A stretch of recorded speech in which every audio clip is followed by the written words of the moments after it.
وزیر اطلاعات پنجاب عظمہ بخاری نے کہا ہے کہ وزیر اعلیٰ سہیل افریدی ہمارے مہمان ہیں، انہیں خوش آمدید کہا۔ سہیل افریدی کی سیکیورٹی کو یقینی بنانا ہماری ذمہ داری ہے۔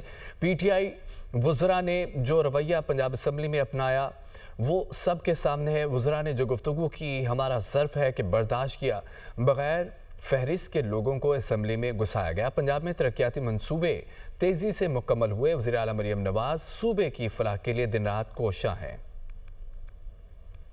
ہم نے خود سے ان سے رابطہ کر کے ہم نے کہا کہ جی ہم اپنا پروگرام دیں، آپ کی ظاہر ہے وہ وزیر اعلیٰ ہے ایک صوبے کے، ہمیں ان کی سیکیورٹی کو میک شور کرنا ہماری ذمہ داری ہے، ہمارے مہمان ہیں، ان کو خیر خیریت سے اپنے صوبے میں واپس جب تک وہ نہیں جاتے ہم جو ہے وہ سکون سے نہیں بیٹھ سکتے۔ جس قسم کی زبان انہوں نے استعمال کیا یہ ہمارا ظرف ہے کہ یہ پنجاب میں موجود ہیں، لیکن اب بھی ہم ان کو مہمانوں کی طرح ٹریٹ کر رہے ہیں۔ جو پنجاب اسمبلی کے اندر آپ کے لوگوں نے خود ایک لسٹ جو ہے وہ پرووائڈ کی، اس لسٹ کے مطابق لوگوں کی انٹری ہونی چاہیے تھی، آرام سکون سے لوگ انٹر ہوتے، لیکن آپ نے دیکھا کہ وہاں پر جس طرح سے دھکم پیل ہوئی، جس طرح سے بغیر لسٹ کے لوگوں کو جو ہے وہ اندر گھسایا گیا، جو اپنے دور میں جو ہے وہ ٹرین ہی ہوتے رہے، وہ آج کوڑا اٹھائے جانے پہ بھی ان کو اعتراض ہے۔